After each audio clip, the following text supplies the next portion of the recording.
bye week. What do you feel like they've done, and maybe how much do you owe them? Yeah, it's they've had our number the last couple of years. I think it just comes down to they were the more physical team that day. I mean, they're a disciplined football team too. That's really all football games comes down to is who's the more physical team, who's the more disciplined team. And I think on those two particular games, they were the more physical and disciplined team. Is there a unique element to the challenge this week, just given that it's the 8th week in a row you've played? You've got a bye week after they're coming off a bye, or do you not give that? I don't look at it like that. I think it could be a good thing in both ways. I mean, they obviously had some time to heal up, but it's also a good mindset for us that we got a bye week next week. Let's give it our all. Let's play our bodies on the line. We'll get some rest under us for the next week. What have you learned about that as a veteran? Just how to manage the grind of a season? Maybe some advice for younger guys going through this. Yeah, it's also a thing where you have to trust the coaching staff where you can give it your all every single week and trust them that they're going to take care of you Monday, Tuesday, Wednesday, Thursday, Friday. It's also something that young guys got to realize that we also got to put in the work. We got to get the pads popping on Monday, Tuesday, Wednesday in order for us to be prepared to play a physical Big Ten football game on the weekend. But it's something as a freshman that it took a couple games for me to understand that. I mean, it's physical Big Ten football, and your body's gonna feel like crap for a couple days. But you got to your body will feel right by Saturday. And it's part of football, the strength staff and the coaching staff is going to get you to that point. Do you think there's some good things offensively that you did, especially in the second half against Michigan, that can be beneficial or fruitful for you now down the stretch? Yeah, there's a lot of stuff we can learn from Michigan. I mean, it was a great building block for us. I was pretty confident going into halftime last week just because I felt like we had a lot in our arsenal and our play call sheet that we still needed to call. And rightfully so. We put up some numbers in the second half. And in that aspect of it, there's a lot of stuff we can learn from in the second half too. I mean, we had success, but we also had some blunders that we can learn from. So to answer your question, yeah, there's stuff to learn from in the second half. Well, how do you think what goes into getting shut out for 30 minutes in the first half, going into the locker room and feeling good about where you are, your ability to get some stuff done? Yeah, it felt like I was on the bench, or the whole offense was on the bench for a long time in the first half.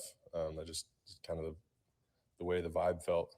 But when we had our chances in the first half, we didn't necessarily execute. I mean, there's some guys that missed blocks that would have sprung some plays for some big time plays, and that was just what I noticed on film this week in the first half. And it was promising to me that there's just a couple things missing from being able to execute at a high level even in the first half. But there's some things we work on this week. We all watch the same film, and they see the blocks they missed. I see the blocks that I missed, and it's promising to me that we can get that fixed this week for a tough opponent in Minnesota. You might just answer this, but what specifically did you learn from that game that you'll need to get addressed now for the 5 games? Just how important your hands and your eyes and your feet placement are against really any Big Ten team, but especially a team like Michigan. It's all that more important. Your hands and your eyes take you to your blocks, and if those are undisciplined, they're going to get around you and they're going to make some plays. And that was the biggest thing I learned about myself, and I think that's a lot of things that the guys around the team learned about themselves in the blocking game specifically. That said, there's 5 games left. I mean, how fast has this gone, and how much is that window closing and trying to get this corrected as you only have 5 games left to kind of figure things out? Yeah, you're exactly right. There's not a lot of time left to do what we want to get accomplished, what we want to get accomplished this season.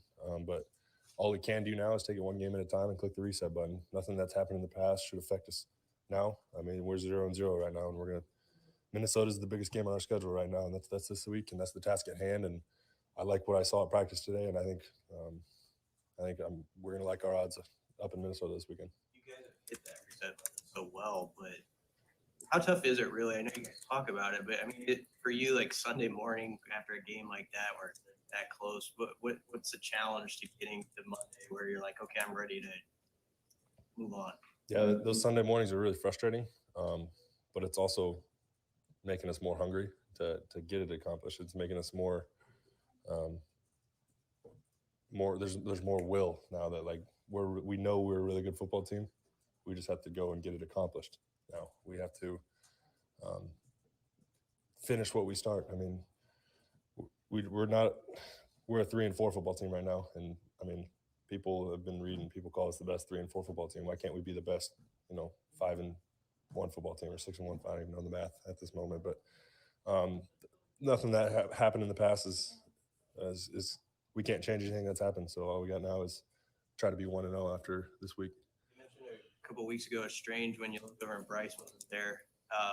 He pops back in. What did you see out of him, coming back? And also, whenever a guy gets demoted briefly, like the challenge of staying with it and then responding the right way. Yeah, that's just kind of the guy Bryce is, though. He's not gonna sit and pout that he lost his starting job. He's gonna put his ears back and work. He pushed Teddy throughout these last 2 weeks, and Teddy still got the start, but Bryce was right there, and he was ready to go whenever his number was called. And unfortunate for Teddy, I feel bad for the man, but his number got called this week, and he stepped in there and did a good job for us. And